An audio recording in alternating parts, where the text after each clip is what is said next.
పదహారు రోజుల నుంచి మున్సిపల్ కార్మికులు నిరవధిక సమ్మె చేపడతా ఉన్నారు. మంచినీళ్లు, పారిశుద్ధ్యం, అండర్ గ్రౌండ్ డ్రైనేజీ, వీధి లైట్లు ఇవన్నీ కూడా విధులు బహిష్కరించి చాలా శాంతియుతంగా న్యాయమైన కోరికల డిమాండ్ల కోసం 16 రోజుల నుంచి సమ్మె చేస్తూ ఉంటే ముఖ్యమంత్రి జగన్మోహన్ రెడ్డి మాత్రం ఛాంబర్లోంచి బయటికి రావడం లేదు. 2 దఫాలు సజ్జల రామకృష్ణారెడ్డి మరొక 2 మంత్రులు చర్చలు జరిపారు. ఈ సజ్జల రామకృష్ణారెడ్డి అనేటటువంటి వ్యక్తి ఏ రోజు కూడా జనంలో తిరిగినటువంటి వ్యక్తి కాదు. ప్రజల బాధలు కానీ, కింది స్థాయిలో ఉన్నటువంటి సామాన్యుల బాధలు కానీ తెలియనటువంటి వ్యక్తి. ఈరోజు ముఖ్యమంత్రిని మేము ఒకటే అడుగుతా ఉన్నాం, మీరు చాలా నామమాత్రమైనటువంటి పద్ధతుల్లో డైరెక్షన్లు ఇచ్చి మంత్రులను పంపించి మంత్రుల చేత అనకూడనటువంటి మాటలు, అనకూడనటువంటి పదాలతో కామెంట్లు చేయించి మున్సిపల్ కార్మికులలో అనేక విభాగాలుంటే ఆ విభాగాల కార్మికుల యొక్క సమస్యలన్నీ పట్టించుకోకుండా ముఖ్యమంత్రి గారు ఈ రకమైనటువంటి ధోరణితో వ్యవహరించడం సరికాదు.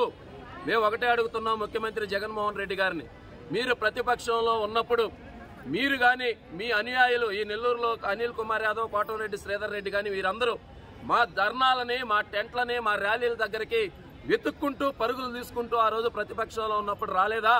ముఖ్యమంత్రి జగన్మోహన్ రెడ్డి విజయవాడలో, ఏలూరులో అనేక చోట్ల మా ధర్నాల దగ్గరకు వచ్చి మీరు అడిగేది న్యాయమైన సమ్మె, నేను ఉన్నాను, నేను విన్నాను, నేను మీకు న్యాయం చేస్తానని చెప్పి ఆ రోజు పెద్ద పెద్ద ఉపన్యాసాలు చేశాడు.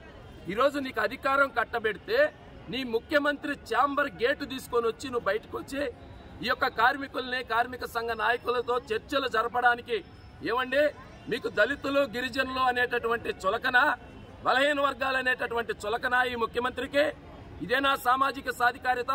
మేము ఒకటే అడుగుతున్నాం, సమస్యలు పరిష్కరించే దిశగా ముఖ్యమంత్రి జగన్మోహన్ రెడ్డి ప్రభుత్వం చర్యలు చేపట్టాలి.